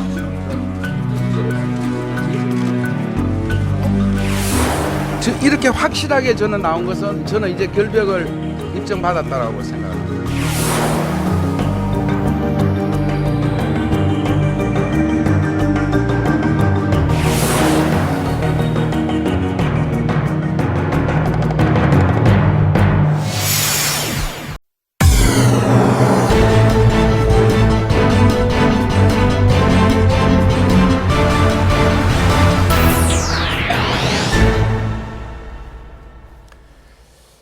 예, 뉴스룸의 앵커 브리핑을 시작하겠습니다. 조선인은 남을 속이는 경향이 매우 강하다. 남을 속이면 부끄럽게 생각하는 것이 아니라 오히려 잘한 일로 여긴다.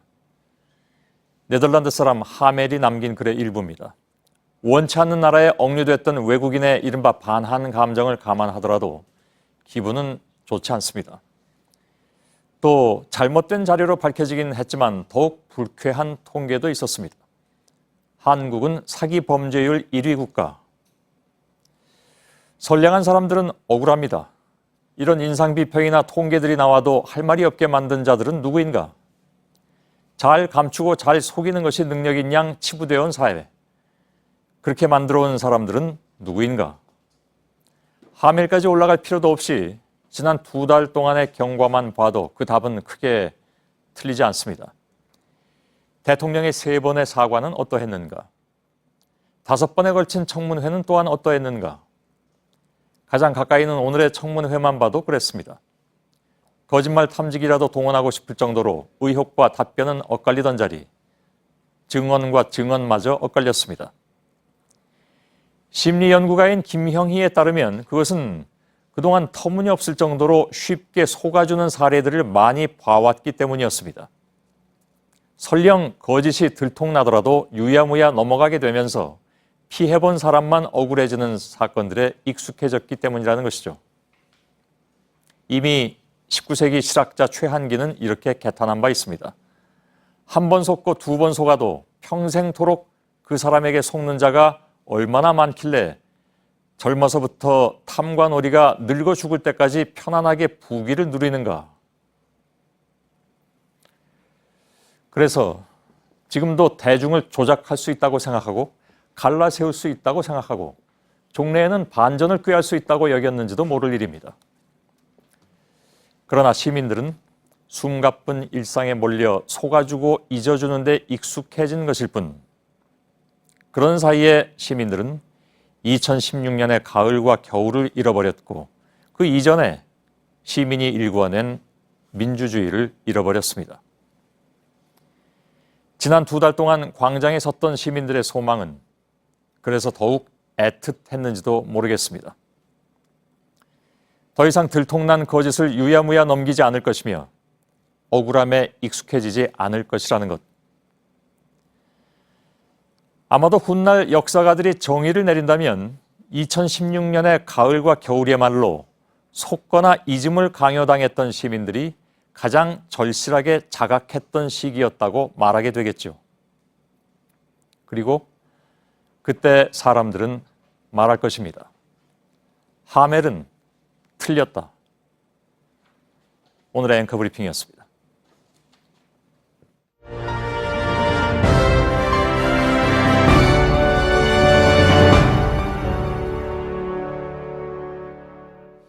자, 이 시각 현재 국회 청문회장을 연결해서 직전까지 이루어진 청문회 내용을 알아보겠습니다. 지금쯤 정회가 끝나고 다시 속개됐을 것이라고 보이는데 이윤석 기자, 속개됐습니까? 아니면 아직 정회 중입니까? 예, 지금 보시는 것처럼 정회가 이어지는 상태입니다. 잠시 뒤 9시 20분쯤부터 재개될 예정입니다. 예, 오늘은 좀 속개 시간이 좀 늦는 편이군요. 일부에서 전해드린 대로 오늘 청문회장에서는 국저특위 간사인 새누리당 이완영 의원과 최순실 씨 변호인 이경재 변호사가 회합하는 장면이 공개가 됐는데 그 내용은 뭐 혹시 더 취재된 내용이 있습니까? 예, 더불어민주당 박영선 의원이 시민의 제보를 받아서 공개한 사진이었죠.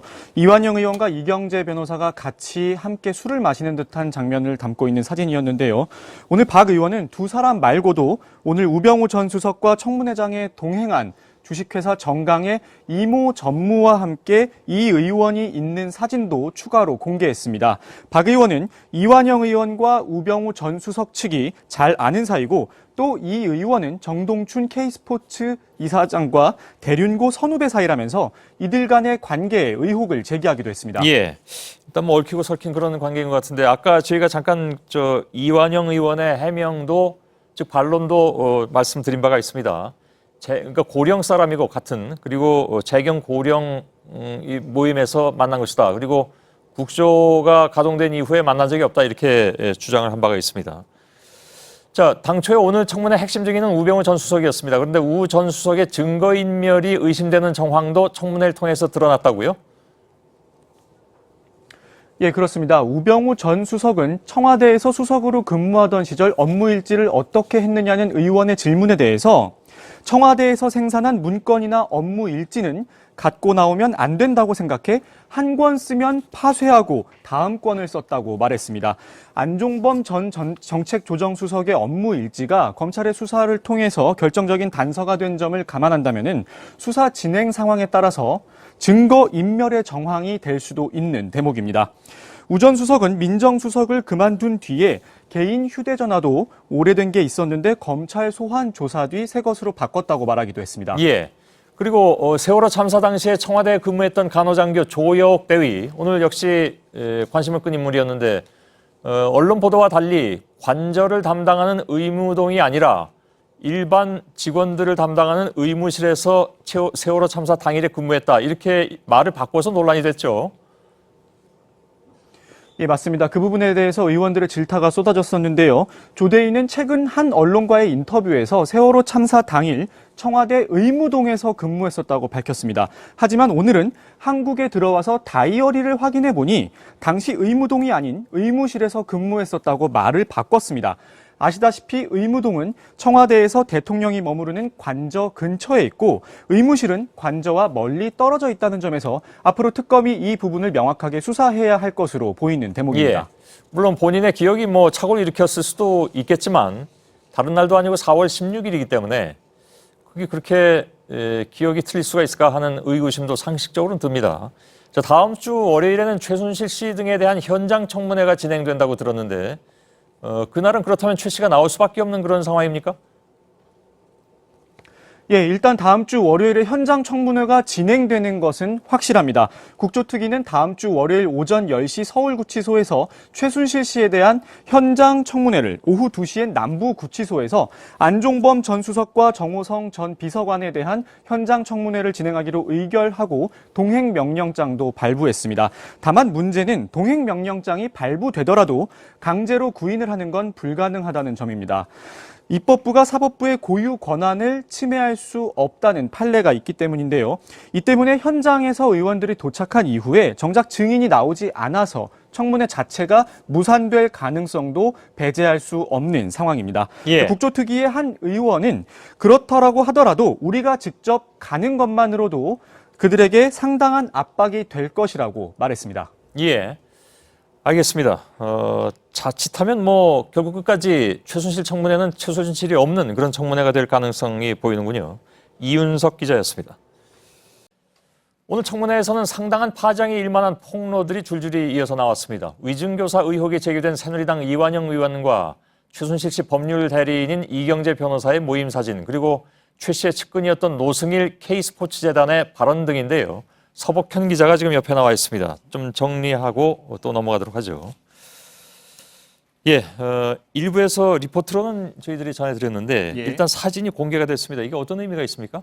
예, 일단 일부에서 리포트로 전해드릴 때는 사실 한 장이었는데요. 추가적인 사진들이 들어와서 아마 공개가 될 겁니다. 그런가요? 예. 예. 이 박영선 의원이 공개한 사진인데요. 일단 이완영 새누리당 의원이 있고요. 또 이경재 변호사, 지금 최순실 씨의 변호를 맡고 있죠. 예. 이 두 사람이 있는 것이 확실시되고 지금 이 모임에 이 또 다른 한 명, 그러니까 저희는 육안으로는 확인이 아직까지는 안 되고 있는데 예. 이 박 의원 주장은 이 정강, 그러니까 우병우 전 수석의 가족회사라는 이 정강의 임원인 이모 씨가 이 모임에 있었다, 이런 주장을 하고 있습니다. 예. 자, 지금 보여드리고 있는 사진이 일부에서 안 보여드렸던, 못 보여드렸던 사진들인데 두 장, 세 장 정도가 지금 더 그렇죠. 또 한 장이 또 나오고 있군요. 예. 여기 지금 빨간 넥타이가 이완영 의원이고요. 예. 맞은편에 있는 사람이 바로 지금 우병우 전 수석의 가족회사 정강의 전무를 맡고 있는 이모 씨. 그렇군요. 예. 예. 그렇습니다. 자, 그러면 우병우 전 수석하고도 연결이 되는 것이 아니냐라는 의혹이 지금 추가되는 그런 상황이네요. 예, 그렇습니다. 일단 이 가족회사 정강의 임원이란 이모 씨가 예. 오늘 국정조사장에도 모습을 드러냈습니다. 이모 씨가 그러니까 존재가 확인이 된 건데요. 왜 어떤 일로 오게 됐냐라고 질문이 나왔었는데 우 전 수석의 도시락과 물을 가져왔다고 했습니다. 그러니까 사실 정강이라는 곳은 우 전 수석의 가족회사거든요. 예, 예. 그리고 또 오늘 이렇게 옆에서 사실상 이렇게 식사를 챙겨주러 왔다는 건 우 전 수석의 일가의 집사 역할을 하는 것 아니냐, 이런 지금 의심을 받고 있는 상황입니다. 예. 자, 이완영 의원과 이경재 변호사의 만남은 어떻게 지금 분석을 해야 되겠습니까? 이 상당히 중요해 보이기도 하는데. 네, 그렇습니다. 아시다시피 지금 이 의원은 이 최순실 씨의 태블릿 PC와 관련해서 이 K스포츠재단 관계자들에게 위증을 교사했다, 이런 의혹을 받고 있죠. 그러니까 예, 예. 그 내용은 이 JTBC가 고도한 태블릿 PC는 고영태 씨 것으로 보이게 하자, 그리고 훔친 것으로 하자, 이런 지금 위증 교사를 했다는 의혹을 받고 있는데 예. 그런데 이 최 씨의 변호인인 이경재 변호사도 지금 최순실 씨의 태블릿 PC의 소유를 인정을 하지 않고 있습니다. 예, 예. 얼마 전 재판에서도 감정을 해야 된다, 이렇게 주장을 그렇습니다. 하고 있기 때문에 예. 위증 교사 부분과 이경재 변호사의 주장이 지금 맞물려 있는 상황이기 때문에 예. 이 사진이 좀 의미가 있다고 볼 수 있습니다. 예. 다만 이 사진이 최근의 사진은 아닙니다. 그래서 이건 뭐 고령, 예. 재경 고령 모임에 예. 자기가 그냥 참석을 했을 뿐이고, 예. 지금 반팔 입은 거 봐서는 뭐 적어도 가을 이전이니까요. 예, 그렇죠. 그래서 지금 이 국조하고는 아무런 관련이 없다라는 것이 이제 본인의 주장인데. 그렇죠. 그렇습니다. 예.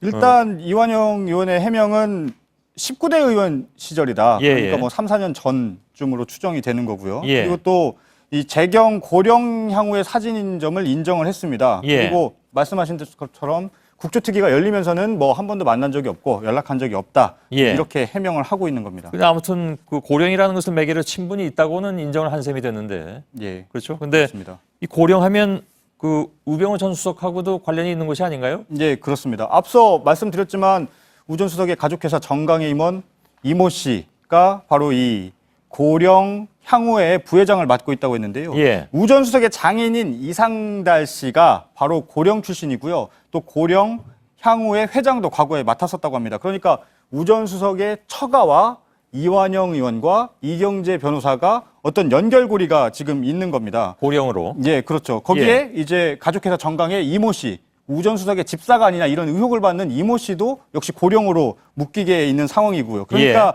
지금 공통점은 고령이라는 공통점도 있지만 직간접적으로 최순실 씨하고도 지금 연관이 되는 겁니다. 뭐 우 전 수석도 장모를 통해서 지금 최순실 씨와 연결됐다는 의혹을 받고 있는 거 아니겠습니까? 그리고 또 공교롭게도 지금 이 태블릿 PC에 관련해서 이 조작품 또 훔친 것으로 몰아야 된다는 이런 주장과 이완영 의원과 이경재 변호사도 이 어느 정도는 연관이 돼 있기 때문에 더 주목을 받는 겁니다. 예. 일단 노승일 부장의 발언도 있었습니다. 오늘 예. 뭐 굉장히 많은 얘기들을 쏟아냈는데. 예, 그렇습니다. 잠깐 좀 정리해야 될 것 같습니다. 예, 일단 오늘 노승일 부장이 정해 시간에 기자들을 만나서 한 얘기인데요. 크게 두 가지입니다. 예. 먼저 첫 번째는 이제 최순실 씨의 조작 지시가 있었다는 육성 파일을 어떻게 녹음하게 됐는지 이 부분을 얘기를 했고요. 예. 또 아직 공개되지 않은 추가 자료도 있다, 이렇게 폭로를 했습니다. 예. 자, 그럼 먼저 녹음 계기는 어떻습니까? 예, 일단 지난 10월 25일에 검찰 조사를 받은 다음에 검사가 최순실 씨의 육성을 듣고 싶다라는 부탁을 받고 이틀 뒤에 녹음을 하게 된 것인데요. 예. 녹음을 하긴 했는데 이때 조작 지시가 있었습니다. 그런데 이 과정에서 본인은 유도하지 않았고 최순실 씨가 본인이 스스로 얘기했다. 예. 이렇게 오늘 주장을 했습니다. 한번 들어보시죠. 그러니까 조작 지시라는 것은 최 씨가 이걸 조작을 해라라고 얘기하는 것을 예를 들어서 노승일 씨가 부탁해서 얘기한 것이 아니라 그렇죠. 본인이 자발적으로 얘기했다 그런 얘기잖아요. 예, 그런 얘기입니다. 잠깐 듣겠습니다. 예. 원래 최순실하고 저하고 통화했던 그 전화가 아니라 독일 핸드폰으로 구제중 수신이 와요. 그래서 제가 그 전화를 눌러서 이 통화를 하면서 녹취를 합니다. 공개하겠지만 들어보시면 본인 술술술술 얘기합니다. 예, 더 공개하겠다는 얘기도 했고요. 예, 그렇습니다. 또 노 씨는 물론 이 검사의 부탁이 결정적인 계기긴 했지만요. 예. 지난해 독일에 최 씨의 일을 봐주러 독일에 갔는데 일이 끝나니까 한 달 만에 나가라고 하더라. 이런 거에 대한 어느 정도 불만도 표시하기도 했습니다. 예. 자, 이거 외에 노승일 씨가 가지고 있는 또 다른 자료들을 박영선 의원에게 전달을 했다는 얘기가 나오지 않았습니까? 예, 그렇습니다. 그러니까 최 씨의 육성만 박영선 의원에게 준 것이 아니라 또 다른 자료도 있다는 얘기죠? 예, 그렇습니다. 그러니까 노 씨는 검찰에 들어간 자료, 청와대 문건과 이 문체부 문건을 제외한 모든 자료를 이 박영선 의원에게 넘겼다고 했습니다. 예. 그러면서 한 말이요. 앞으로 시간, 그러니까 아마 공개하는 시간을 얘기하는 것 같은데 엄청난 시간이 필요할 것 같다라고 얘기를 했습니다. 예. 그 말은 이 추정을 보면 자료가 상당히 많이 있다. 이렇게 추정할 수 있습니다. 그렇군요. 예. 그건 박 의원 쪽으로 이제 공이 넘어간 상황이 되는데. 그렇죠. 현재로서는. 따로 좀 취재를 해봐야 될 것 같습니다. 예. 그 안에 자료 내용이 이제 중요한 것들이 많을 것 같은데 예. 어떤 내용들로 추정이 됩니까? 일단 내용은 아직까지 확인이 안 됐습니다. 지금도 청문회가 진행 중이기 때문에 예. 아마 끝난 다음에 추가 취재를 해야 될 것 같은데요. 일단 노 씨는 싸워야 할 대상이라면서 구체적으로 몇 명을 언급을 했습니다. 직접 한번 들어보시죠. 예. 위증이다 아니다 여기 싸울 때가 아니에요. 저는 뭐냐면 거대한 상과 싸워야 돼요. 청와대라는 박근혜라는 거대한 상과 그다음에 박근혜 옆에 있는 거머리 최순실과 그다음 삼성이라는 데하고 싸워야 돼요. 저는. 예, 박 대통령, 최순실 씨 그리고 삼성을 언급을 했죠. 예. 이것으로 어떤 자료가 있을지 추정이 가능한데요. 실제 노 씨는 삼성 관련 자료가 추가로 있다 이렇게 얘기하기도 했습니다. 예, 알겠습니다. 기다려보도록 하죠. 예, 서복현 기자였습니다. 자, 일부에서 전해드린 것처럼 특검은 박근혜 대통령이 삼성 측에 특혜를 주었고 그러면 삼성이 최순실 씨를 지원했다는 의혹에 역시 집중을 하고 있는 상황인데 이를 뒷받침할 구체적인 정황도 속속 드러나고 있습니다. JTBC는 이를 입증할 구체적인 자료를 단독으로 입수했습니다. 이지은 기자와 함께 이 문제를 살펴보도록 하겠습니다. 자, 이지은 기자 어떤 자료인지 우선 좀 정리를 좀 해보죠. 네, 정리를 해보면 삼성전자 이 황성수 전무와 최순실 씨의 최측근 이제 정유라 씨의 그 승마 선생님으로 알려진 박원호 전 승마협회 전무 그리고 이 최순실 씨가 지난해 7월부터 이 8월까지 주고받은 이 메일 속의 문건들입니다. 예. 제가 좀 가져와 봤는데요. 한 30여 장 정도. 아, 그게 다 메일들입니까? 이제 메일로 주고받은 내용들을 예. 이제 문건으로 해서 박영선 의원이 받은 겁니다. 그래서 요 자료를 좀 볼 수가 있는데요. 예. 네, 이제 제안서부터 계약되기 전까지 그 과정 이제 수정하고 보완하고 하는 과정들이 고스란히 담긴 내용입니다. 예, 문건은 그게 뭐 삼성이 공개한 건 아닐 테고 코레스포츠에서 나온 겁니까 그러면? 네, 그렇습니다. 이 내부 핵심 관계자가 민주당 박영선 의원에게 제출한 자료를 저희가 입수를 한 건데요. 예. 한 10여 차례 이제 서로 메일을 주고받고 하면서 말씀드린 것처럼 이제 승마 지원 내용을 어떻게 할지 구체적으로 상의를 하다가 이 지난 8월 26일이죠. 이 삼성과 코레스포츠가 독일에서 이 계약을 맺었는데 협의 시점이 좀 상당히 의심스럽습니다. 왜 그렇습니까? 네, 처음 최 씨 측이 제안서를 작성할 때가 지난해 7월 20일입니다. 예. 그런데 이날이 제가 이걸 좀 보여드리겠습니다. 이런 제안서 2장짜리를 했는데 예. 이로부터 사흘 전이죠. 사흘 전에 이 삼성물산과 제일모직이 합병을 한 날입니다. 예. 이로부터 사흘 뒤에 이 제안서가 만들어진 걸로 추정이 되는데 이 제안서가 이제 작성된 뒤 또 닷새 뒤에는 한국에서 이재용 부회장과 박근혜 대통령의 이 독대가 또 있었죠. 예, 그러니까 소위 타이밍상으로 볼 때 모든 것들이 그렇게 맞아 돌아간다 이런 얘기가 되잖아요. 네, 그렇습니다. 삼성의 합병 직후에 최순실 씨 지원이 본격적으로 시작이 됐다. 핵심은 그거네요. 네, 그렇습니다. 그럴 가능성이 상당히 큰데요. 예. 이 대통령과 이 부회장의 그 독대 이때 5일 뒤에 삼성과 최순실 씨 측이 또 이제 초안을 만듭니다. 이 계획서가 만들어지기 전에 초안을 만드는데 예. 구체적인 지원 액수까지 논의가 됩니다. 예를 들어서 말을 구입하는데 뭐 174억 원이라든지 안장 등등의 그런 장비들에 대해서 구체적으로 숫자를 적시를 하는데요. 또 주목할 것이 여기에 그 초안에 1차 지원 선수가 마장마술 정유연 이렇게 바로 써 있습니다. 예. 이렇게 지원 대상에 아예 그 정유라의 이름이 못 박혀져 있는 건데요. 때문에 이 삼성의 그 최순실 씨 승마 지원이 삼성물산과 제일모직의 그런 합병 대가가 아니냐 이런 지적이 좀 나오는 상황입니다. 예. 삼성이 정유라 지원에 매우 적극적이었다 이런 내용도 포함이 되어 있다면서요? 네, 그렇습니다. 지난해 8월 12일에 작성된 것으로 보이는 문건인데요. 이 박 전 전무가 삼성 측에서 이 말 값이 100만 유로가 훨씬 넘더라도 이 선수 본인과 매치가 되면은 구입하겠다. 이렇게 언급을 한 겁니다. 문건에는 물론 이름이 언급된 게 아니고 선수라고 돼 있습니다. 하지만 사실상 정유라 씨로 보이는 게 그동안 계약 이후에 지금까지 다른 선수가 지원을 받은 적이 없기 때문에 사실상 정유라로 볼 수가 있는 겁니다. 예. 그리고 또 이 문건을 보면 이 약속을 사장이 직접 했다고 이 박 전 전무가 언급한 부분도 있었습니다. 그렇습니까? 예.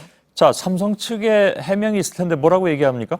네, 당초 이 계획한 지원 규모를 고려를 했을 때 무리한 금액이 아니다. 이렇게 해명을 했습니다. 그리고 다른 선수들에게도 동일한 혜택을 제공하려고 했다라고 했는데 예. 하지만 이 문건을 또 다시 들여다보면 이 정유라 씨 외에 다른 선수들의 이 말 가격은 70만 유로로 아예 책정이 돼 있었습니다. 예. 가격 차가 큰데 특히 승마의 경우는 비싼 말일수록 경기력이 좋아서 우승할 가능성이 크다는 게 전문가들의 의견이었습니다. 예, 알겠습니다. 이지은 기자였습니다.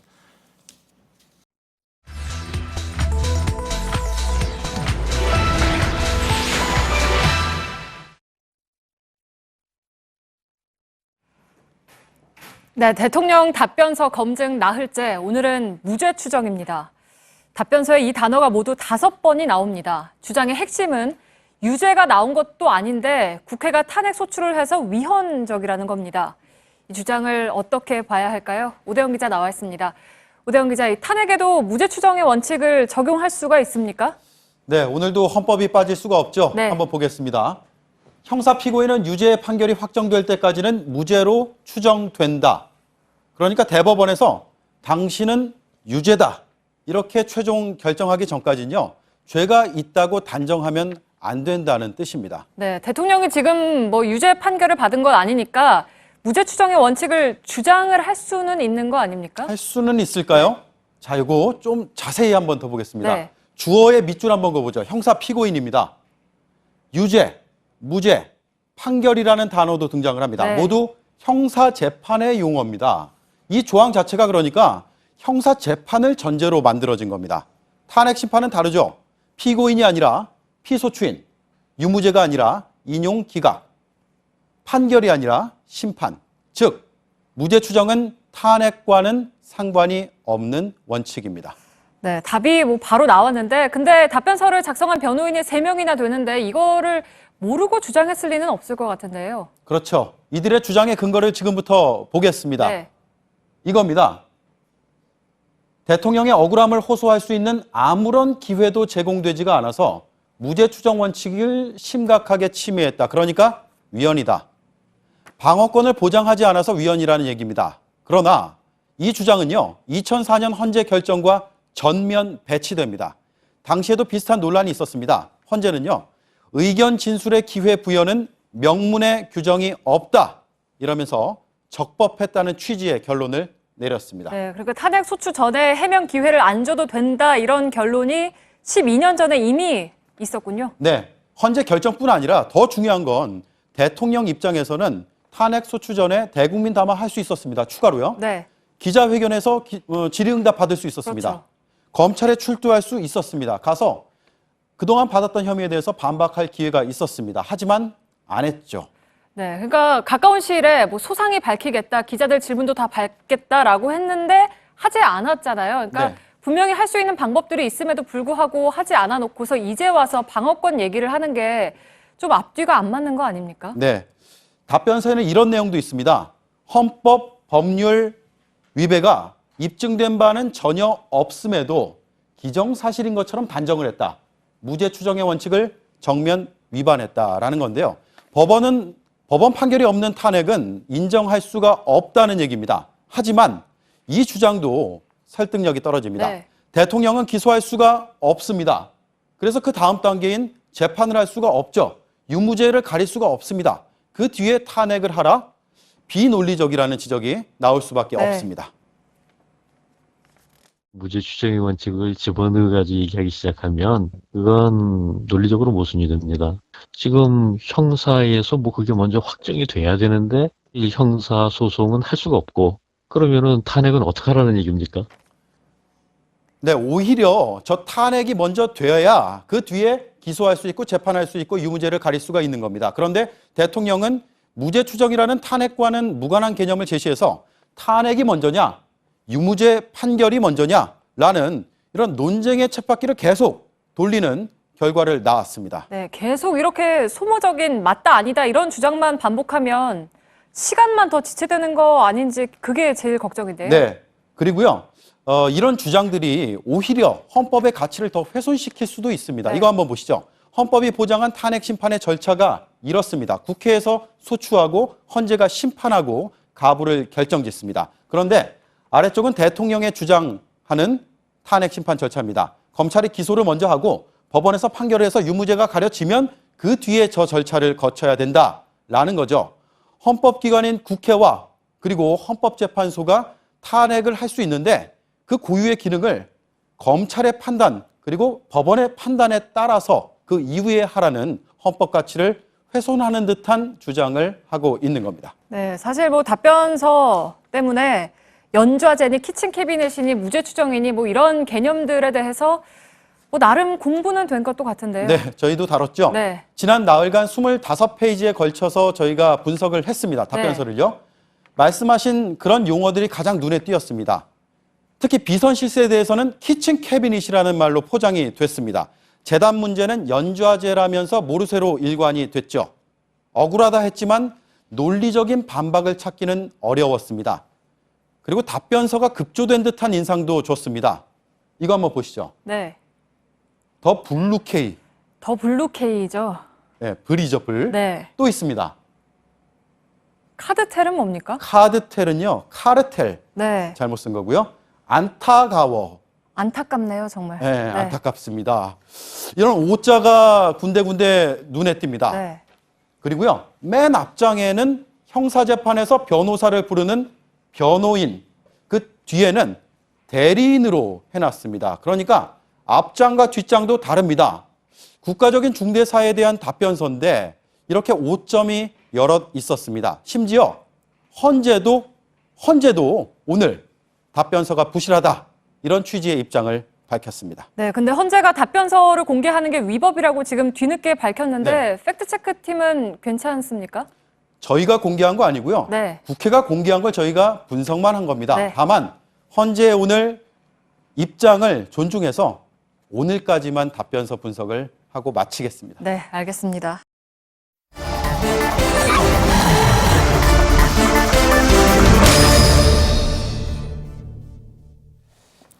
예, 비하인드 뉴스 시작하겠습니다. 이성대 기자. 예, 첫 번째 키워드 열죠. 네, 첫 번째 키워드입니다.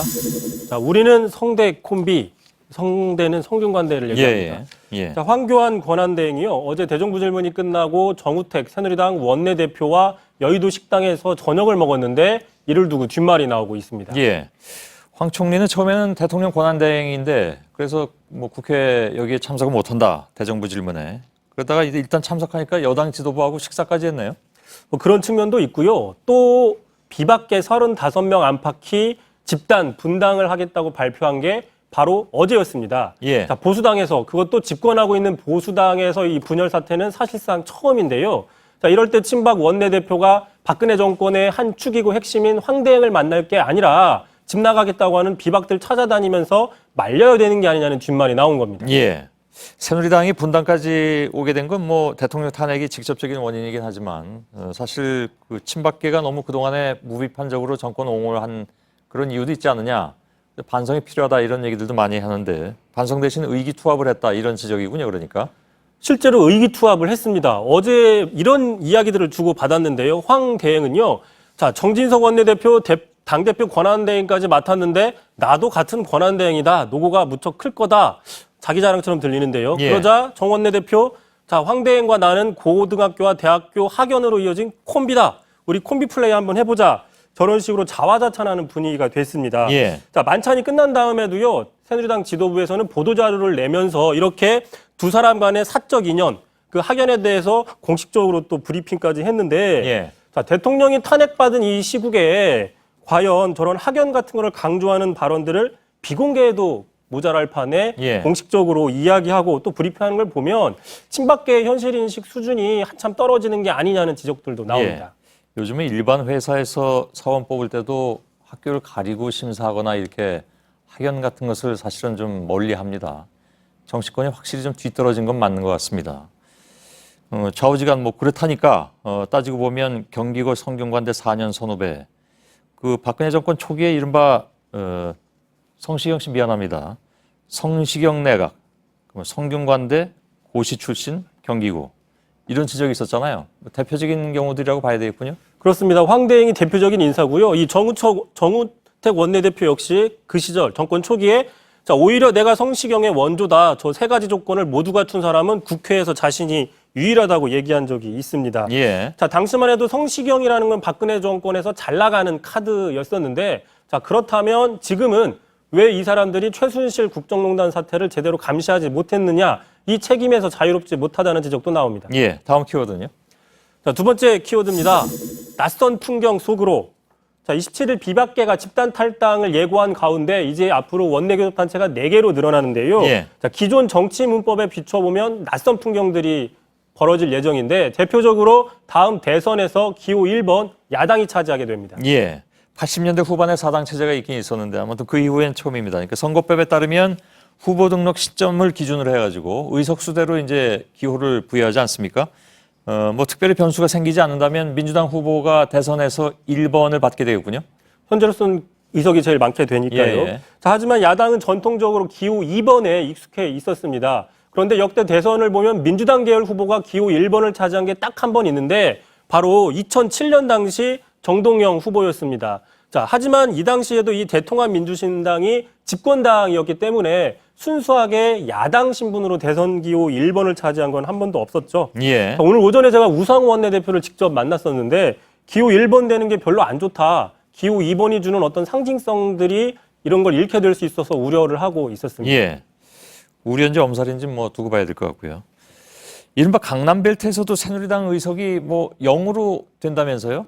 네, 이것도 낯선 풍경 중에 하나인데요. 지금 강남 3구가 총 8석이 있는데 이 중에 5명이 새누리당이었는데 이번에 전부 다 비박신당으로 가게 됩니다. 이 보수계열 정당의 아성으로 불린 강남 3구에서 새누리당 의석이 단 한 석도 없게 되는 경우 또 한 번 처음입니다. 예. 비하인드 뉴스 이성대 기자였습니다. 수고했습니다. 네, 밤사이 중부 내륙 지방을 중심으로 전국에 많은 눈이 오겠습니다. 또 오늘 밤부터 기온이 크게 떨어져서 서울은 하루 종일 영하권에 머물겠습니다. 예. JTBC 뉴스룸 여기서 마치겠습니다. 저희들은 내일도 최선을 다하겠습니다. 고맙습니다.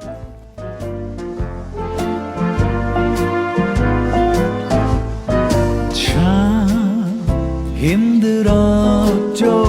오래 돌아보면 어쩜 그렇게도 그럴 수가 있는 건가요?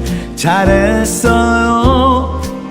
참아내기 힘든 그 용서할 수 없는 걸 다 함께 외쳤던 그날들 정말 젠틀했어.